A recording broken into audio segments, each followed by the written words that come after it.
because anger and frustration and control and hatred and envy and jealousy and insecurity and unworthiness and guilt and shame and suffering and depression, those are all derived. Those are emotions that are derived from the hormones of stress, and psychology calls those normal states of consciousness. Those are altered states of consciousness, because in stress, the physiology is that we're knocked out of homeostasis, we're knocked out of balance because we're perceiving some threat, some danger, some emergency. And so the stronger the emotion you feel to whatever stressor there is in your life, the more you pay attention to it. And so in time then, you have to keep your attention on all the important elements in your life. So you sit down to do a meditation, and when you're living in stress and you're living in survival, there's only 3 things that are important in that moment. Your attention is on your body because you got to preserve it. Your attention is on something in your environment, and what's in your environment? People, objects, things, places, and you're very preoccupied with time. And when you're in stress and you're in survival, the brain goes into a default mode, and it's naturally trying to predict the next moment based on what it's learned in the past. And so as you always try to forecast the future based on your memory of the past, you can't be in the present moment, right? So, and yet our model of change, what we discovered is that the only way a person can change is when they get beyond their body, they get beyond all the elements of their environment, and they get beyond that predictable future and familiar past, and they sink into the present moment, which is the unknown. So if you can't do that because of the hormones of stress, most people will sit down and they'll say, okay, I'm going to close my eyes, I'm going to start this process where I'm going to rehearse how I'm going to be today, and they start thinking about their cell phone. They start thinking about all their emails, and they start thinking, I can't meditate. There's something wrong with me. It's my mother's fault, And they actually believe that thought to be the truth, and then they get up and they actually reaffirm it and say, I can't meditate. Now, I can tell you that if you are willing to see that thought as just a thought in your brain, and you're curious what's on the other side of that thought, yeah, you're going to feel uncomfortable. But if you had some tools and skills to apply, and you were able to take your attention off your cell phone and settle your body back down into the present moment, that would be a victory. And then your body would say, come on, you gotta feel a little frustration now, you gotta be impatient, you gotta be judgmental, come on, that's what you always think, that's how you always feel. And you, like an animal, you settle the body back down into the present moment, and you tell it it's no longer the mind, that you're the mind. That's a victory. Then the body says, hey dude, you're super busy, you got a lot of things to do, you got a lot of people to see, you got a lot of places to go, you got a lot of things to do, and you've been doing the same thing every day. Your body's going to want to get up and do something. You're going to want to quit because your brain's telling you that you can't do this. If you had the awareness to settle the body back down into the present moment, you would be executing a will that's greater than the program, because most people lose their free will to those programs, and it's that tedium in the beginning that is an uncompromising will, where you keep training the animal to stay, to take all of its attention off the environment, to get beyond all the cravings, the feelings, the habits of the body, the drives of the body, and catch yourself defaulting to that predictable future, bringing the body back into the present moment, siphoning energy back, your attention into the past based on those familiar emotions of the past. We've discovered that if you're willing to do that for just a few days, you could actually liberate an enormous amount of energy from your body. You go from particle to wave, from matter to energy, and you're literally transmuting those limited emotions into elevated emotions, and something really beautiful happens if you're willing to fire the crucible and sit through that long enough.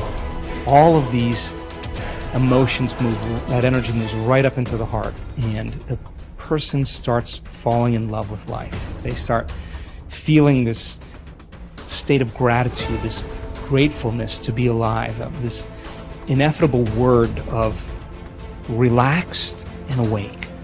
And something really magical happens when we've discovered this little simple thing. When that energy makes it to the heart, there's only one place it wants to go, and it goes straight to the brain. So the person starts relaxing into their heart when they feel this feeling, and the more they relax into the heart, the more their brain all of a sudden starts becoming aroused. And they start going into these elevated gamma brainwave patterns. Now, gamma is not unconscious. Gamma is actually super conscious. It's actually super aware. You're outside the program now. So when that occurs and the brain goes into gamma brainwave patterns, what we discovered is it's not a little gamma. It's not a lot of gamma.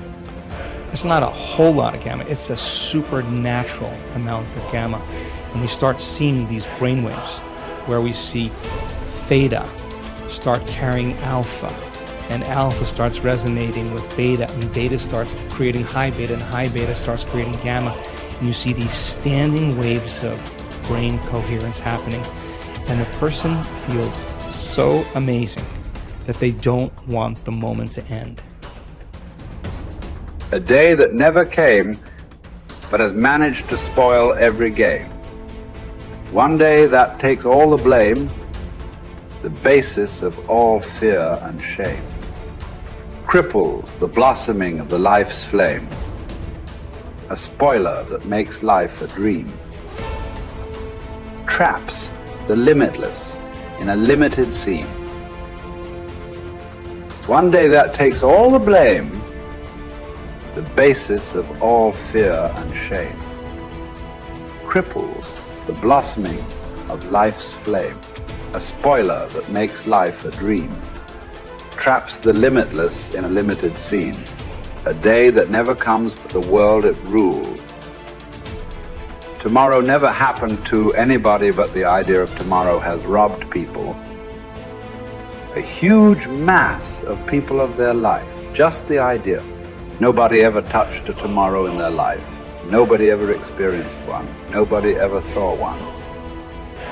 Just the idea completely robs people of everything that could be life. You can only behold now. You can never behold tomorrow.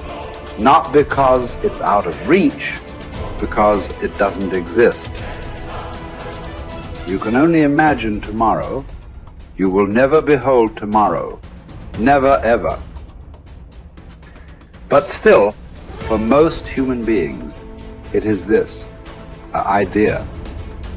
An idea whose time will never come. It is that idea which drives most people's lives, unfortunately. Even if you drive your life with an idea, even if you drive your life with an idea, you must drive with an idea whose time may come sometime, but this is an idea whose time will never come. But it still drives people. It still drives most lives on the planet. That is why most lives on this planet are not lives. They're just a bunch of thoughts, emotions, ideas, prejudices. Most lives are not a reality. They're just a psychological. They're just a psychological existence. They're just a dream, because reality happens now. Reality happens here. In your mind, only a dream can happen. And life and death will happen today. Dream is about tomorrow. It's better to dream of something that will come true. Tomorrow is a dream that will never come true. So, what you refer to as spiritual process, it's about knowing life. You can know life only today. You can know life only now. This is the moment. I'm not trying to give you a teaching. When I say this is the moment, oh, he said, this is the moment. It's not about that. This moment is not an idea. It is the only reality. This moment is not a teaching. It is the only living thing. It is the only living thing in the existence is right now, nothing else. So don't try to understand it. Don't try to digest it. You just have to behold it in all its entirety. Start with the rain, good way to begin. See how to address the larger issues of my life. There are no large issues in your life. What is the large issue that you're talking about? It is just about what job to take, which girl to marry, where to go for vacation, whether to get married or not get married, you know. These are the things, isn't it? These are not large issues. These are little things in your life. Yes. Oh, is it just a small thing whom I get married to? I'm not saying it's a small thing, but as an issue, it's a small issue. Little issue as a consequence to your life. Yes, it has many things. But this is something that human beings have done for millions of years. We have enough experience on these things, isn't it? We know that whatever job we take, whoever we marry, it is just the way we make out of it. Every experience of life, you can make it an enriching experience. Every experience in your life, you can make a curse out of it. See, there is nothing wrong in your job, whatever job you're doing. There's nothing wrong getting this job. There's nothing wrong in losing this job. There is nothing wrong in getting married. There's nothing wrong in getting divorced. There is nothing wrong in not getting married. There is nothing wrong in anything. There is nothing wrong in this or that, but it is just that you make misery out of it. That's wrong. You do this, you make misery out of it. If you do that, you make misery out of it. That's what is wrong with you. So you got married. Is it wrong? That's not the point. There's nothing wrong with it. You did not get married. Is it wrong? No, there's nothing wrong with it. That's wonderful too. You got divorced. Is it wrong? No, that's also wonderful. It is just that you make misery out of everything. That's what is wrong. You just address that one issue, everything will be settled. That's what we are looking at. How not to make misery out of everything? If this one thing is settled, everything is settled, isn't it? Yes. If you know how to walk through this world joyfully, through marriage and divorce and celibacy and everything, if you know how to walk through this joyfully, what is the problem? Whatever you do is beautiful, isn't it? If you don't even know how to be happy, don't have such goals as realization. They are very far away from you. Happiness is not just a state of mind, it is just the basis of the quality of life that you live here. Is it such a small thing, happiness? Oh, it's just a state of mind, is it a small thing? So, biggest issue, isn't it? If you are capable of going through this world joyfully, then you could talk about going beyond. If you are not even capable of going through this joyfully, talking about beyond is no good. There is no way. I'm telling you, there is simply no way.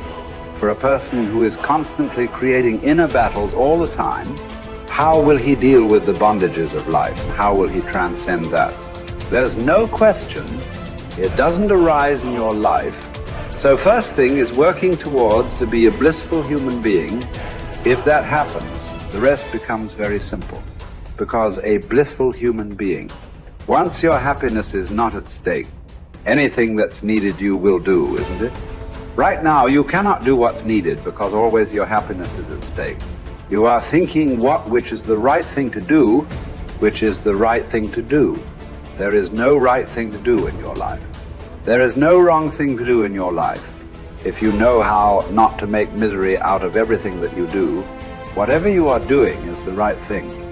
If you are making misery out of everything that you do is a wrong thing. So that's the only issue you have to look at. Others are all petty things. What does it matter which way you do it?